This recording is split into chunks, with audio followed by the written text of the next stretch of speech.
In January 2021, the Kingdom of Saudi Arabia shattered expectations with an announcement that defied conventional urban planning. The Line, a linear metropolis extending 170 kilometers through the Arabian desert, encased within parallel mirrored walls rising 500 meters into the sky. 9 million residents would live without automobiles, breathing air untainted by carbon emissions, powered exclusively by clean energy. Crown Prince Mohammed bin Salman declared it the cornerstone of Vision 2030, the ambitious economic transformation designed to liberate Saudi Arabia from its petroleum addiction and establish the nation as a beacon of technological advancement. The global reaction oscillated between awe and disbelief. Yet beneath the gleaming renderings and promotional videos, structural cracks were already forming. Could humanity construct something so audacious in one of the planet's most unforgiving environments? Would the mathematics of engineering, economics, and physics bend to accommodate such spectacular ambition? Now, less than 4 years since its theatrical debut, the answers are emerging with brutal clarity. According to investigative reporting from Bloomberg and the Financial Times, construction progress has collapsed to a crawl. Industry professionals, government insiders, and construction workers paint a devastating picture.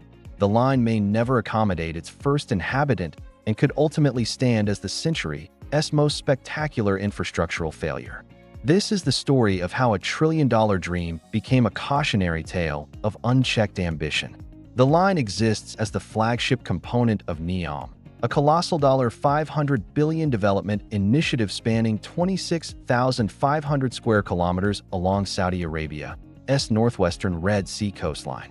The broader Neom project encompasses luxury tourism destinations, advanced manufacturing complexes, hydrogen production facilities, and experimental floating urban platforms.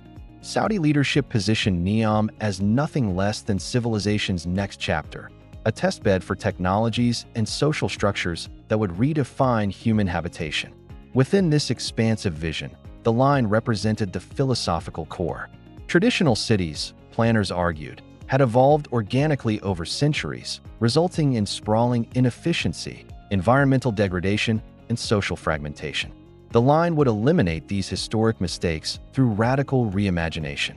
Rather than spreading horizontally across landscapes, consuming agricultural land and natural ecosystems, this vertical metropolis would minimize its geographic footprint while maximizing accessibility and quality of life.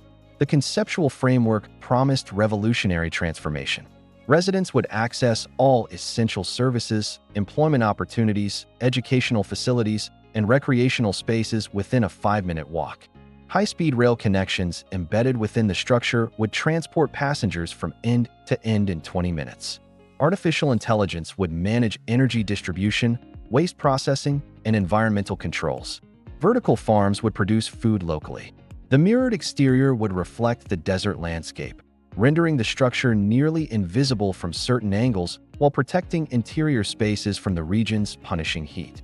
Initial projections declared that by 2030, the line would house 1.5 million inhabitants within its 170-kilometer span. By 2045, that population would balloon to 9 million, making it one of Earth's most densely populated urban environments while occupying merely 34 square kilometers. Saudi officials proclaimed construction would commence immediately, with the first residents moving into completed sections by late 2024. The distance between those promises and present circumstances is staggering. In February 2024, Bloomberg reported revelations that fundamentally altered the line's trajectory. By 2030, Saudi Arabia now expects to complete merely 2.4 kilometers of construction, less than 1.5% of the originally announced 170-kilometer length. Subsequent reporting from the Financial Times in December 2024 exposed even grimmer details. More than 20 individuals directly involved with construction confirmed that momentum has essentially evaporated. Vast sections of the planned route remain untouched, with foundation work incomplete across most modules. What should be a bustling construction site spanning hundreds of kilometers instead resembles isolated pockets of activity separated by empty desert. Current construction focuses on a demonstration segment near the Gulf of Aqaba, intended to showcase the line's potential to investors and international observers. Even this abbreviated section faces mounting challenges. Workers describe constant design revisions, material shortages, and coordination failures between international contractors operating without unified direction. The ambitious 2024 move-in deadline came and went without ceremony. The 2025 target of housing 130,000 residents and attracting 1 million tourists now appears laughably optimistic. Project management experts identify timeline compression as the line's original sin. In 2022, Neom leadership issued directives stating that occupants would begin inhabiting completed units by December 2024. Achieving this deadline from a standing start would require construction velocity unprecedented in modern megaproject history. To meet these politically driven deadlines, contractors received orders to commence concrete pouring before architectural designs reached completion and before accurate cost assessments could be calculated. This inversion of standard engineering protocols unleashed cascading failures. As designs evolved during construction, newly poured foundations and structural elements became incompatible with revised specifications, requiring expensive demolition and reconstruction. Systems intended to integrate seamlessly, such as power distribution networks, water infrastructure, and transportation elements, failed to align properly because different contractors worked from outdated or conflicting technical drawings. The construction industry operates on well-established sequences for sound reasons. Design precedes procurement. Procurement precedes construction. Each phase builds upon the previous phase's validated foundation. Attempting to collapse these sequential processes into simultaneous action multiplies risk exponentially.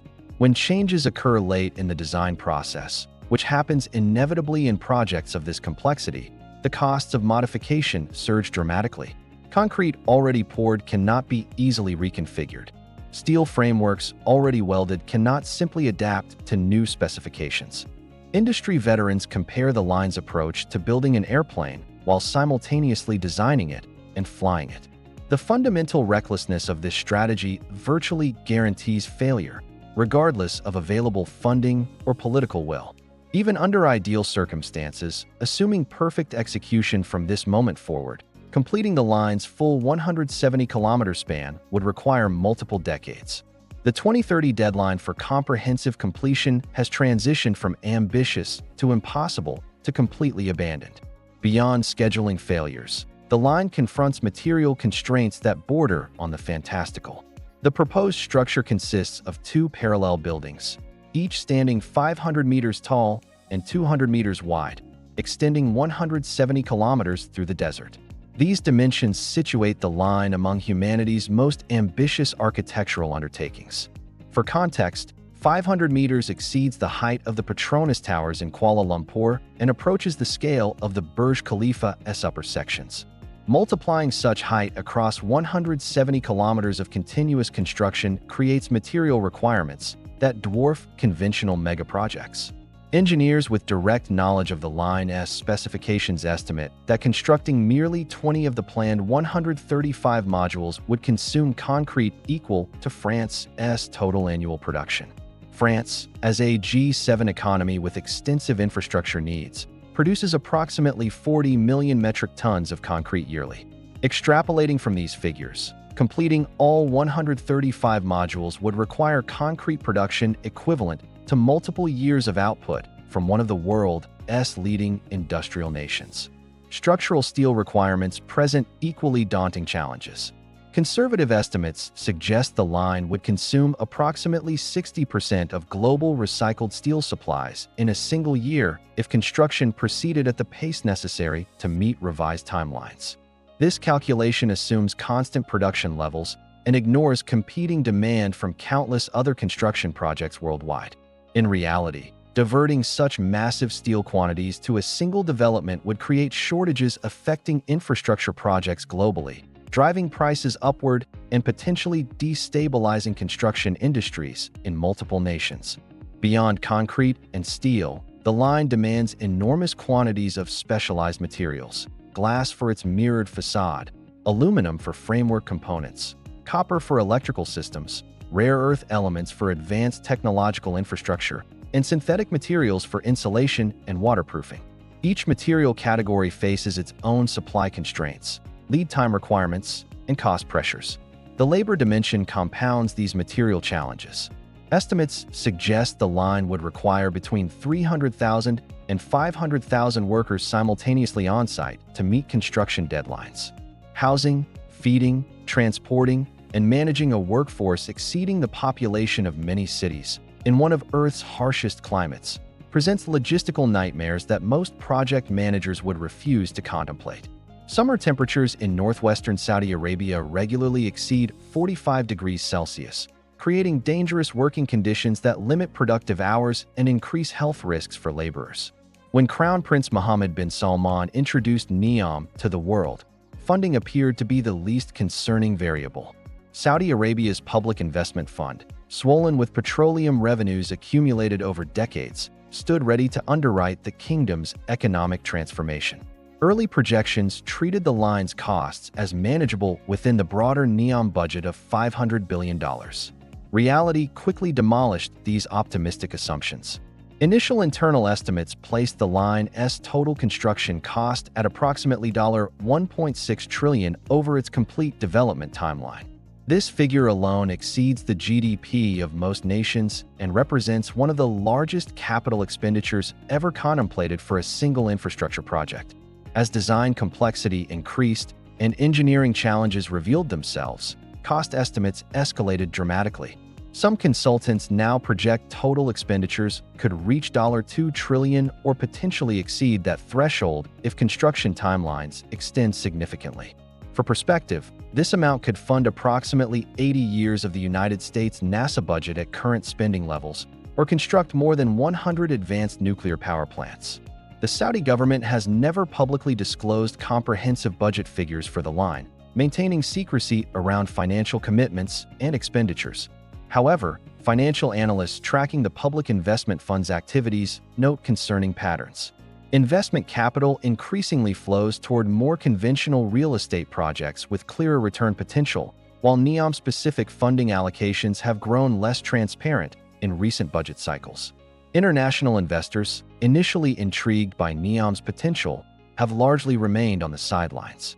Unlike traditional megaprojects that attract consortiums of private developers, banks, and sovereign wealth funds through established financing structures, the line presents unique risk profiles that make conventional investment frameworks inappropriate. The project lacks comparable precedents, making risk assessment nearly impossible. Returns on investment remain theoretical at best, with no clear mechanisms for generating revenue sufficient to justify trillion-dollar construction costs. Banking industry insiders report that major financial institutions approached about participating in Neom's development have privately expressed deep skepticism.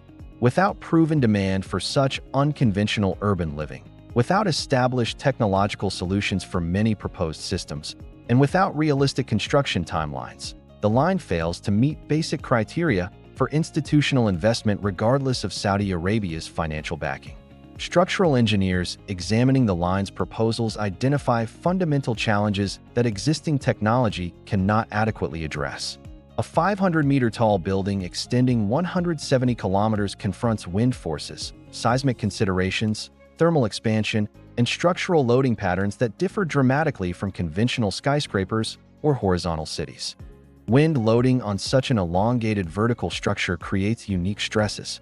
Traditional tall buildings occupy relatively compact footprints, allowing wind to flow around them. The line's extended form acts like a massive sail, catching wind across 170 kilometers of exposure.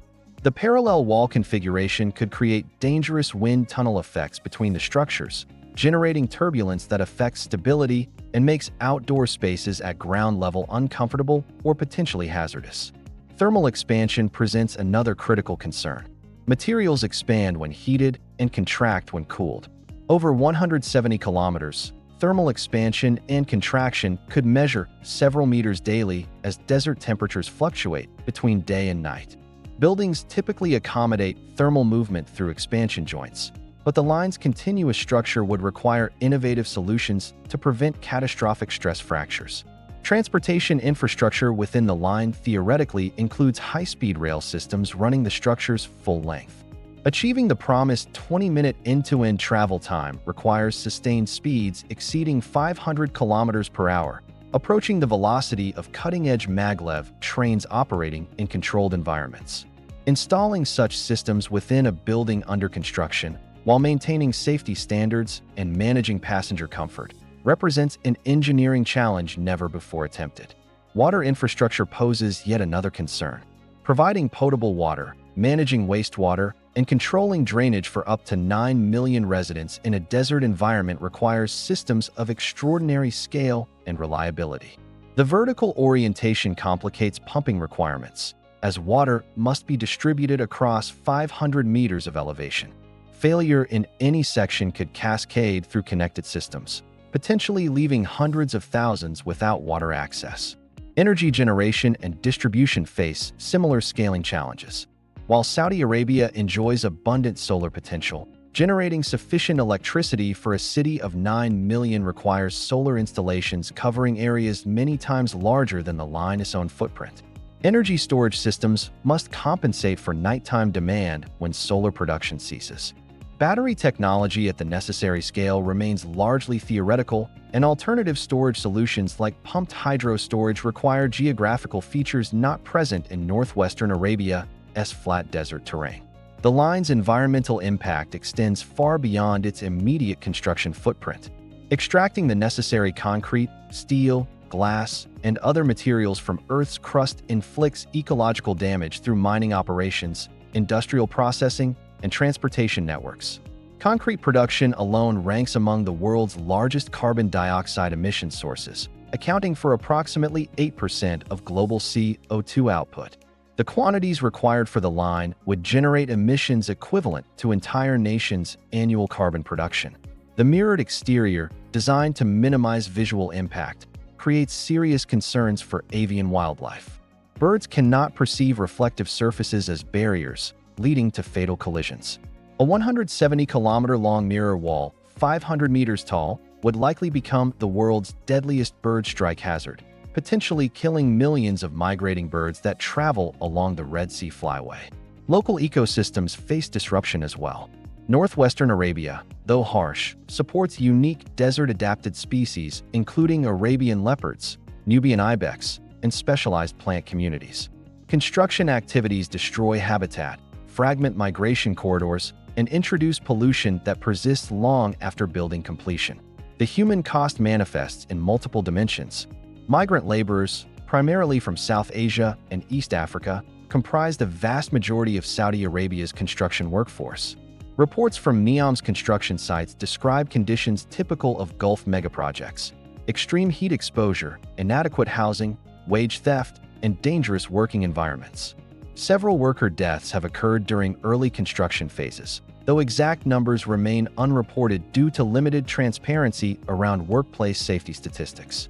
Indigenous communities inhabiting the area designated for Neom have faced forced relocation. The Huaytat tribe, Bedouin peoples who have lived in northwestern Arabia for generations, received orders to vacate ancestral lands. Some resisted, resulting in reported arrests and at least one killing by Saudi security forces. The Saudi government maintains these relocations are necessary for national development and that affected families receive compensation, though independent verification remains impossible given restricted access to the region.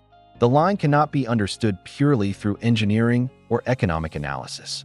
It exists as a political statement, an expression of Crown Prince Mohammed bin Salman's vision for Saudi Arabia's future and his own historical legacy. Vision 2030, the broader reform program encompassing Neom, aims to transform Saudi Arabia from a petroleum-dependent rentier state into a diversified, knowledge-based economy before oil revenues decline in coming decades. This transformation carries profound domestic political implications. Saudi Arabia's social contract has historically centered on the distribution of oil wealth in exchange for political acquiescence. As oil's economic dominance wanes, the government must create alternative employment sources for a young, rapidly growing population. Approximately 70% of Saudi citizens are under 30 years old, and youth unemployment exceeds 25%. Without economic opportunities, social stability faces serious threats. The line and broader Neom project theoretically address this challenge by creating hundreds of thousands of jobs in construction, technology, hospitality, and advanced manufacturing. These sectors would employ Saudi nationals at higher skill levels than traditional petroleum industry positions, preparing the workforce for a post-oil economy. However, the project's delays and scaling back expose the strategy's vulnerabilities. If the line fails, if Neom cannot deliver promised employment and economic diversification, the Saudi government loses credibility and faces mounting pressure from citizens expecting opportunities and prosperity. The political stakes extend beyond mere prestige to regime stability itself. Internationally, the line serves as a demonstration of Saudi ambition and capability. Successfully completing such an audacious project would position Saudi Arabia as a global leader in urban innovation, attracting international investment, talent, and diplomatic influence. Failure would confirm critics' assertions that the kingdom lacks the institutional capacity, technical sophistication, and planning discipline to execute complex projects despite vast financial resources. Crown Prince Mohammed bin Salman has tied his personal reputation closely to Vision 2030's success. The line's failure would represent his failure, potentially undermining his authority within the royal family and Saudi power structures. This personal investment may explain continued official optimism despite mounting evidence of fundamental problems. Recognizing that original objectives are unattainable, Saudi planners have quietly recalibrated expectations.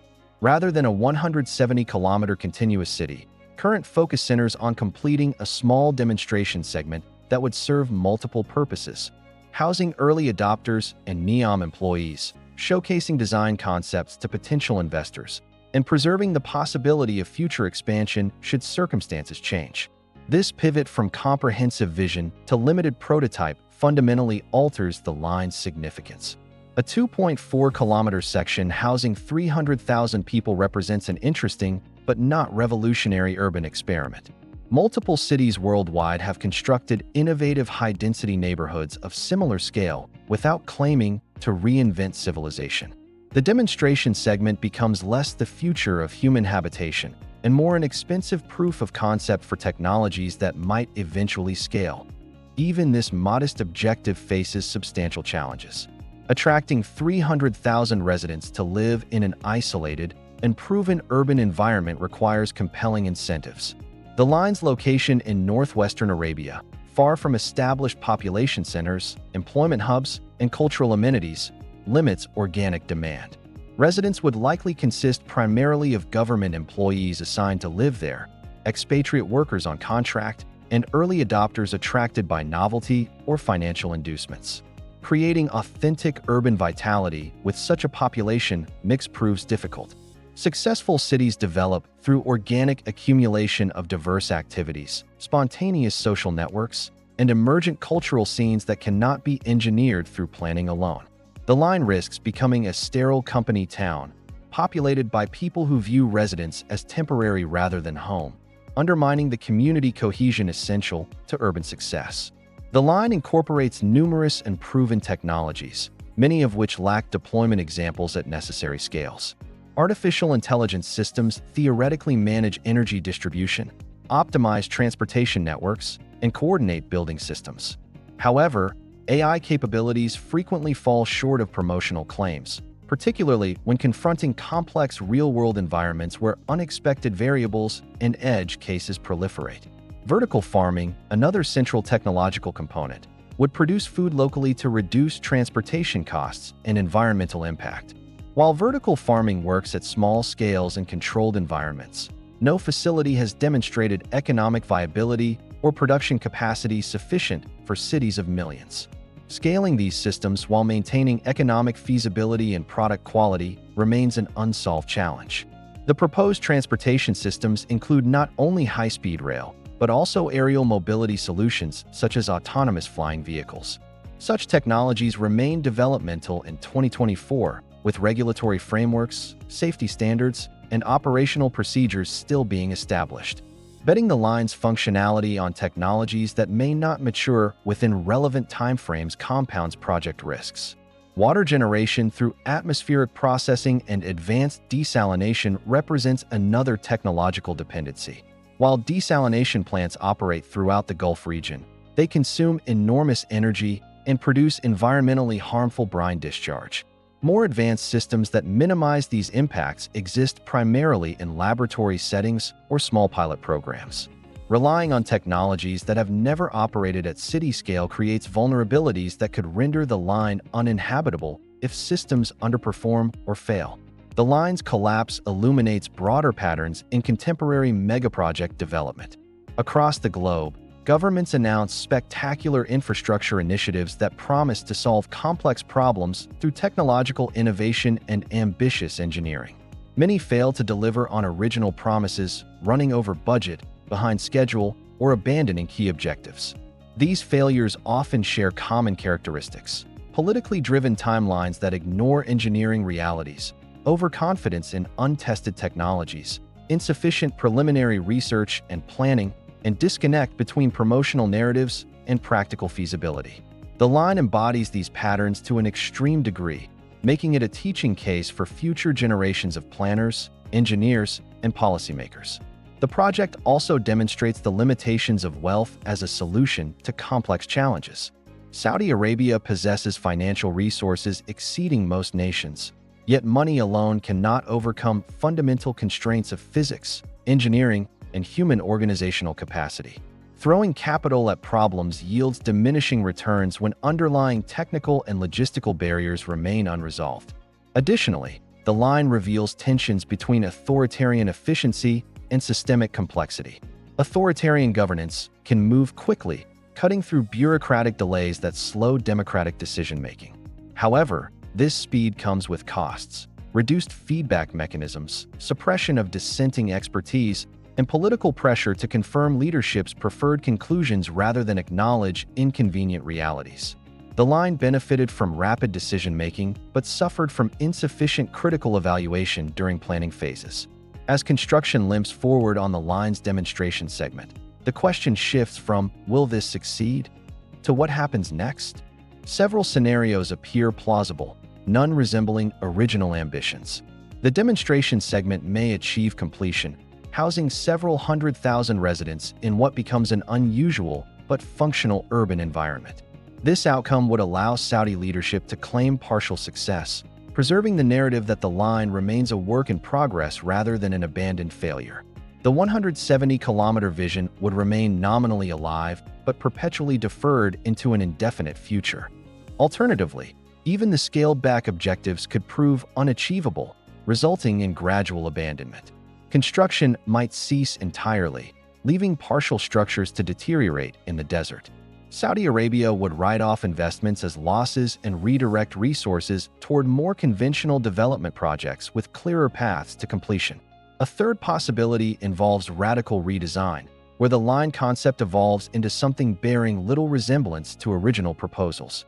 Rather than continuous parallel walls, the project might become a cluster of innovative buildings or a linear arrangement of distinct neighborhoods connected by conventional transportation. This evolution would essentially abandon the line's core premises while maintaining brand continuity. Regardless of specific outcomes, the 170-kilometer linear city housing 9 million residents will not materialize. The timeline impossibilities, material constraints, engineering challenges, financial pressures, and practical obstacles combine into an insurmountable barrier. What remains is determining how Saudi Arabia manages the gap between promise and reality while minimizing political and economic damage. The line Megacity stands as one of history's most audacious urban proposals. Its conceptual boldness and comprehensive vision deserve recognition, even as practical implementation collapses under the weight of impossibility. There exists value in pushing boundaries, in asking whether humanity can transcend conventional limitations through imagination and will. However, ambition disconnected from reality produces waste, not progress. The billions of dollars poured into the line's partial construction could have funded countless projects with genuine potential to improve lives. Renewable energy installations, educational institutions, healthcare facilities, water infrastructure, and modest but achievable urban development. Instead, these resources have vanished into sand, pursuing a vision that engineering fundamentals always suggested was unattainable. Future generations examining the line will find lessons about the dangers of unchecked ambition, the importance of expert consultation, the necessity of realistic planning, and the limits of wealth in overcoming physical and organizational constraints. They may also reflect on the human tendency to believe that technology can solve any problem, that political will can overcome any obstacle, and that the future will inevitably vindicate present gambles. The line story ends not with completion, but with quiet scaling back, with promises deferred, with ambitions moderated. It joins a long history of spectacular projects that promised to reshape human civilization, but instead became cautionary tales. Yet perhaps in this failure lies its greatest contribution, a reminder that building sustainable, livable cities requires humility, patience, and respect for the accumulated wisdom of generations who learned through trial, error, and hard-won experience. What are your thoughts on the line's collapse? Did Saudi Arabia pursue an impossible dream or abandon a revolutionary idea too quickly? Share your perspective in the comments below and subscribe to explore more stories of humanity's greatest engineering triumphs and failures.